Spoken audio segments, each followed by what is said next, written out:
Once again, good morning to all of you. Saurabh sir is with you for class 8 social science. In our previous webinar, पिछले webinar में हमने Anglo Karnataka और Anglo Mysore war चालू करा था. Tipu Sultan and his father Haidar Ali.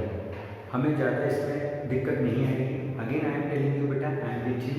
बहुत आसानी से कहानी जैसा आपको दो तीन पॉइंट याद रखना है. आपने देख लिया फर्स्ट में आपको कौन से 2 पॉइंट याद रखना है और सेकंड में कौन से 2 पॉइंट याद रखना है. Now third Anglo Mysore war, तीसरा, that time was 1790 to 92. 1790 to 92, 1790 से 1792. ये जो वॉर था इसमें ब्रिटिश वाइसरॉय गवर्नर, जो उस समय वाइसरॉय थे, दैट गवर्नर जनरल था. गवर्नर जनरल को बाद में नाम वाइसरॉय दिया गया. कॉर्नवेलिस था. तो Cornwallis he was a politician, diplomat, very intelligent. So he new, वो जानते थे कि किस तरीके से हम कब्जा कर सकते हैं या किस तरीके से हम टीपू सुल्तान को हरा सकते हैं.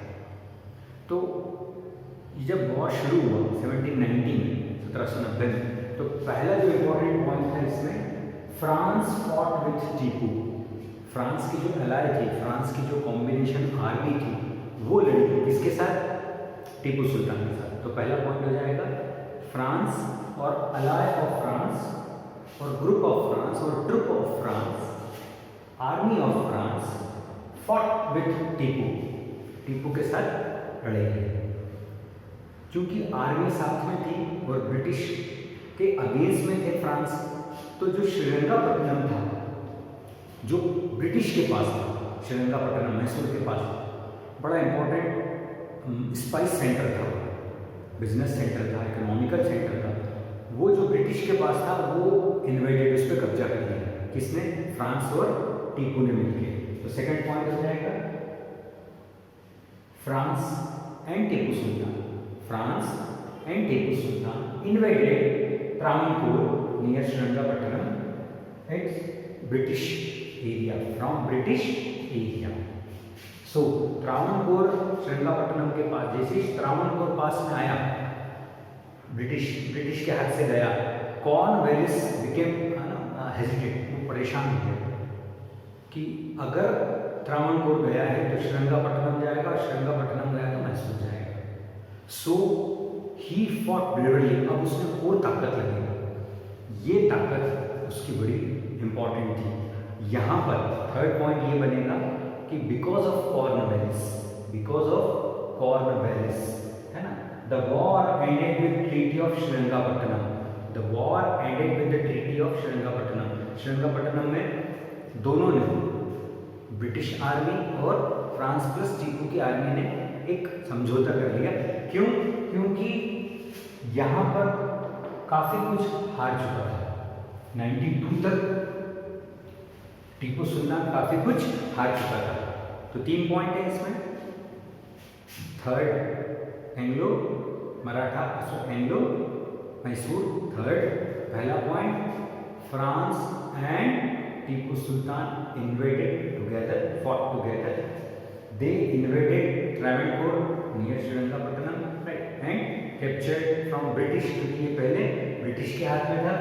और the war ended with half of the territory, मतलब लगभग आधी टेरिटरी ब्रिटिश को सौंपना पड़ी, because Cornwallis came with power. तो ये हमारा हो गया थर्ड एंग्लो मैसूर वॉर. केवल 3 पॉइंट याद रखना बेटा. पहला, fought with against British with France. Tipu invaded Travancore with France, but Tipu half of the territory left. Last but not least, fourth and last Anglo Mysore war ended with the death of Tipu Sultan.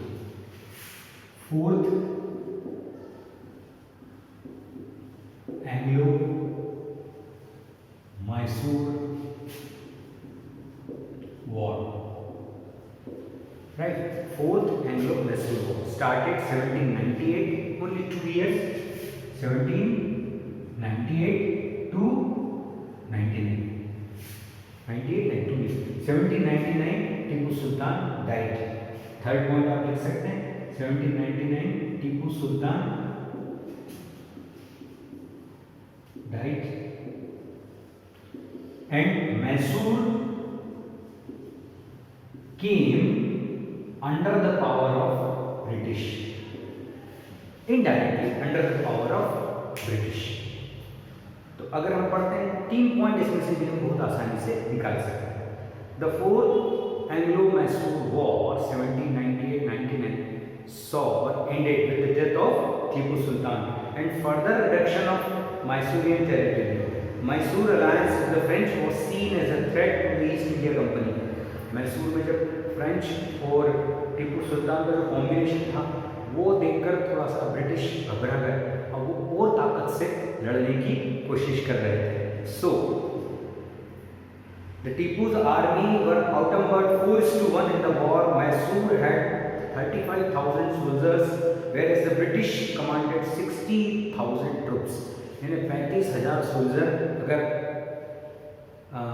उनके थे मैसूर के या टीपू सुल्तान के, तो 60,000 ट्रुप के साथ 60,000 ट्रुप, इतनी troupe के साथ अटैक करा ब्रिटिश ने. तो आप कह सकते हैं कि यहाँ पर ब्रिटिश का जो पावर था या जो ब्रिटिश की आर्मी थी बिट पावरफुल थी मैसूर से. The Nizam of Hyderabad and Maratha launched N invention from north. और इसी के साथ मराठा ने नॉर्थ से मराठा ने और हैदराबाद ने मैसूर के ऊपर हमला कर दिया. Tipu was killed during the defence of city. Mysore को बचाने में टीपू की डेथ हो गई. मच ऑफ जो remaining Mysorean territory was annex by British. अब सोबर के राजा के मरने के बाद धीरे धीरे जो एरिया था वो ब्रिटिश के अंडर में आ गया. इसके 3 पॉइंट, थर्ड तो आपने लिख लिया, Tipu Sultan died, Mysore came under the against 35,000 soldiers, against 35,000 soldiers, British had 60,000 soldiers. मतलब 35,000 के बदले में 60,000 ट्रुप. एक ट्रुप में शायद 10,000 या 15,000 होते हैं, ऐसे 60,000 ट्रुप. उनके पास से 35,000 troop. Right. Second, Nizam of Hyderabad.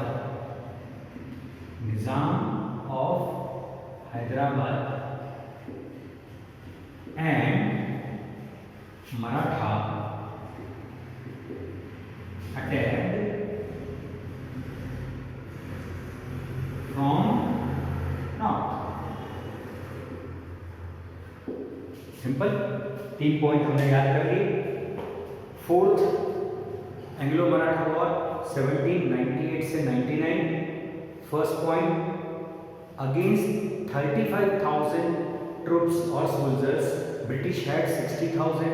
They had a more power.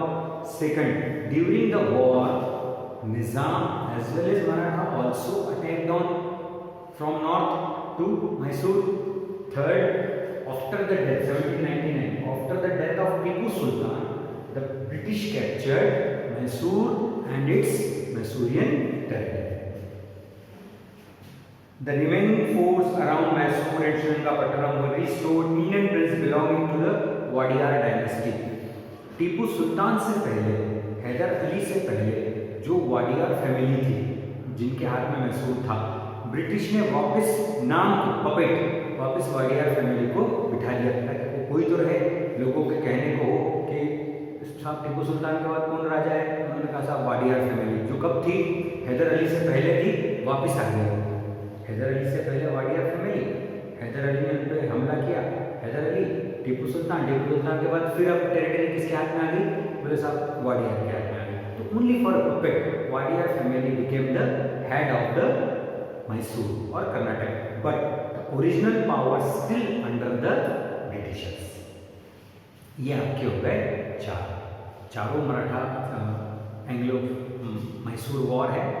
बहुत सिंपल है, मैंने आपको पॉइंट्स लिखा दिए, आपको सिर्फ इन्हीं पॉइंट्स को आपकी कॉपी में लिखना है और याद करना है। कोई आपसे पूछता है एंग्लो मैसूर फोर्थ वॉर, आप बहुत बढ़िया, आपको मालूम सौरभ सर ने कहानी जैसा पढ़ा है, आप आँख पूछ के बोलेंगे sir fourth started 1798-99 ended with the death of Tipu Sultan and most of the important Mysore territory came under the British power, as well as during the war the Nizam of Hyderabad and Maratha attacked on from north to Mysore, as well as the British had a 60,000 troop against the 35,000 troop of Mysore or Tipu. It means that the Britishers were more powerful rather than Mysore, so they have lost the war. Any doubt? Completed? मैंने आपको सारे webinar में जो points हैं ये आप खेल खेल के याद कर सकते हैं and easily you can write about the war. Next Anglo Maratha war. अब देखना है कि गलती करी आपने देखा मराठा ने अटैक करना चाहिए था ब्रिटिश पे। भाई कोई भी हो, चाहे वो राजा हिंदू हो या मुस्लिम हो, है तो इंडिया का, लेकिन इन लोगों ने निज़ाम ने और मराठा ने अपना अपना हिस्सा लेने के लिए मैसूर पे हमला करा, टीपू सुल्तान। अब जब ब्रिटिश को लगने लगा कि आज अगर ये निज़ाम के लिए हमला कर रहे हैं या निज़ाम मराठा के लिए हमला कर रहा है या मराठा टीपू के अगेंस्ट में हमला कर रहा है तो ये कल हमारे खिलाफ भी खड़े हो सकते हैं। इसीलिए अगला निशाना मैसूर के बाद ब्रिटेन का था, ब्रिटिश का था मराठा। तो नेक्स्ट जो वॉर पढ़ेंगे सीरीज में वो है मराठा। फर्स्ट मराठा वॉर जिसको आप कहते हैं बैटल ऑफ पानीपत, 3 हुए, 3, third battle of Panipat, second battle of Panipat, first battle of Panipat.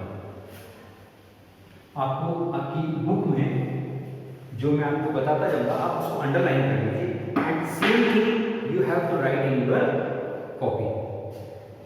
Maratha were defeated, Maratha हारे थे, Maratha were defeated the battle of Panipat. The third Peshwa Balaji Bajirao could not bear the defeat and died on 23rd June 1761। ये सबसे important है। Battle of Panipat में जो बालाजी है ना, नाम था उनका बालाजी बाजीराव पेशवा, बालाजी बाजीराव पेशवा उनकी उपाधि थी। पेशवा जैसे निज़ाम होती है या नवाब होती है, जैसे मराठाओं में एक हेड दिया जाता था, एक उपाधि टाइटल दिया जाता था, उसका नाम था पेशवा। तो Peshwa Balaji Bajirao defeated and British captured the Maratha. इसके पहले आफ्टर हिज डेथ, उसकी डेथ के बाद his son Madhavrao succeeded him, कोशिश करी बालाजी बाजीराव के सन ने, माधवराव ने। He was an able and efficient leader who maintained unity among the nobles and chiefs and soon was successful in retrieving the lost power and prestige of Maratha। Madhavrao जो आसपास के मराठा थे, जो छोटे छोटे पेशवा थे या जो छोटे नवाब थे मराठाओं में, उनको अपने साथ मिलाकर उसने एक पावर अपना इकट्ठा करा। पर ही वॉज एन इंटेलिजेंट, वो इंटेलिजेंट था, उसने हमला करके पुराना जो एरिया था जो ब्रिटिश के पास था वो वापस रीगेन कर लिया, फिर से प्राप्त कर लिया। The growing importance of Maratha, मराठाओं के बढ़ते हुए पावर को देखकर the British become more cautious, थोड़े चौकन्ने हो गए। उनको लगा आज मराठा है, कल निज़ाम इकट्ठा होगा, परसों फिर मैसूर हो जाएगा, अवध हो जाएगा, है ना, पंजाब हो जाएगा, धीरे धीरे सारी टेरिटरीज हमारे हाथ से जाने लग जाएगी। सो दे वर कॉशियस, वो थोड़े से चौकन्ने हो गए and they wanted to destroy the reestablishment. जो भी माधवराव ने रीस्टेब्लिश करा था, जो भी माधवराव ने कैप्चर करा था, उसको फिर से पाने के लिए 1772 में माधवराव डाइड। जब 1772 में माधवराव की नेचुरल डेथ हुई, बिना किसी युद्ध के उसकी नेचुरल डेथ हुई। Now it open the doors the British to attack Maratha. अब माधवराव के बाद इतना इंटेलिजेंट पावरफुल कोई भी लीडर नहीं था, तो तुरंत माधवराव की डेथ के बाद ब्रिटिश ने अटैक करा। Now British East India Company and the Maratha Confederacy of Maratha Empire in India were referred as the Great Maratha Wars of Anglo-Maratha War. फिर शुरू हुआ ब्रिटेन और मराठा के बीच में युद्ध. The war started in 1777. 1777. War started 1777. मैं फिर कह रहा हूँ बेटा कहानी के साथ याद रखो, थोड़ा सा पीछे जाओ. मराठा बैटल ऑफ पानीपत, पेशवा बालाजी बाजीराव, उनके हारने के बाद उनका बेटा माधवराव इंटेलिजेंट था, पावरफुल था, लेकिन उसकी डेथ के बाद ब्रिटिश ने फिर से मराठा पे हमला बोल दिया. तो पहला वॉर था फर्स्ट एंग्लो मराठा वॉर. अब हम लिखेंगे first Anglo Maratha war. 17 Anglo Maratha, first Anglo Maratha war 1775 to 1782. 75 to 80.